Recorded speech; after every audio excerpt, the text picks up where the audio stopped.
Nara yang membawa si Emir ke puskesmas akhirnya bisa lolos dari kejaran Osman.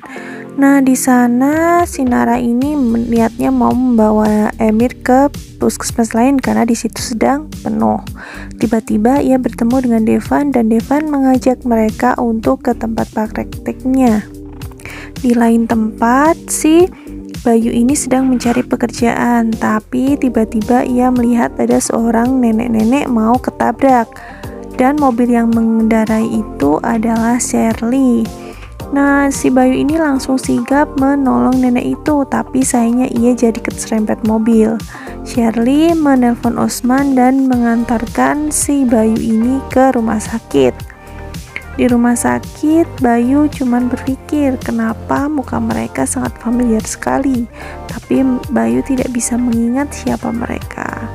Di rumah sakit, Osman dan juga Shirley melihat sosok Nara di situ. Ia pikir kalau tidak ada mama, mereka bisa mengorek-korek informasi tentang Suster L. Tapi rencana mereka gagal karena tiba-tiba Suster L bisa lepas dari pandangan mereka. Di situ ada Bayu yang tiba-tiba muncul. Suster L langsung menarik Bayu dan memintanya untuk diam dan juga tenang. Bayu bertanya apakah Nara kenal sama mereka.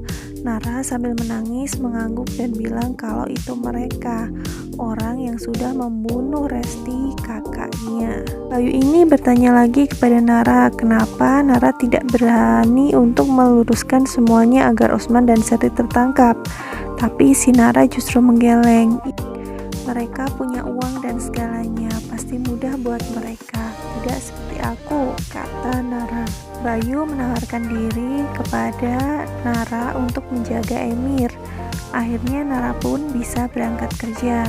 Tapi apesnya waktu dia mau berangkat dan membayar uang ojek, tiba-tiba ada seseorang yang merampas dompetnya begitu saja. Nara terlihat sangat sedih karena itu adalah uang terakhirnya. Nah, di rumahnya si Bu Sinta ini tampak Clarissa dan juga Felix. Felix tampak senang tapi Clarissa tidak, karena ia ada di rumah itu karena ingin bertemu dengan Devan, itu saja, bukan berduaan dengan Felix. Bahkan saat Felix mengajaknya menikah, ia berpikir kalau Manda dan juga si Devan ini menikah dahulu.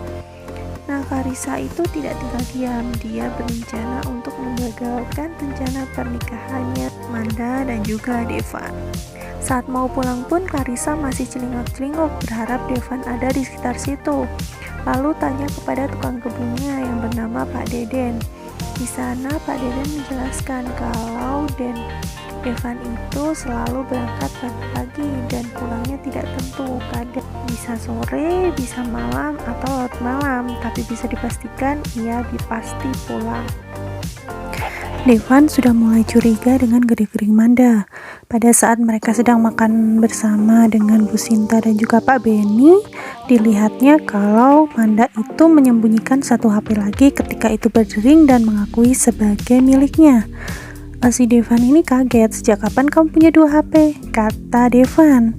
Nah, Manda ini berkelit dan mengatakan alah biasalah yang namanya juga cewek, ya kan tante?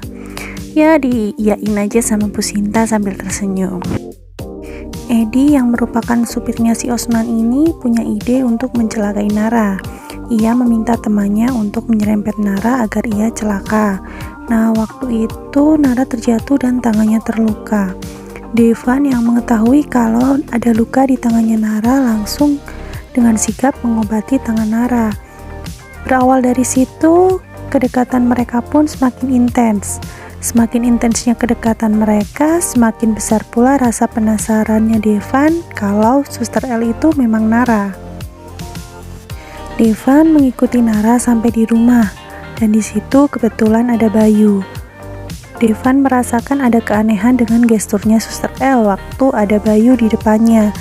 Ia merasakan kalau Suster L ini bukan berbicara dengan suaminya, tapi sedang berbicara dengan tamu. Devan yang semakin penasaran akan berusaha sekuat tenaga untuk mencari tahu jati diri Suster L yang sesungguhnya.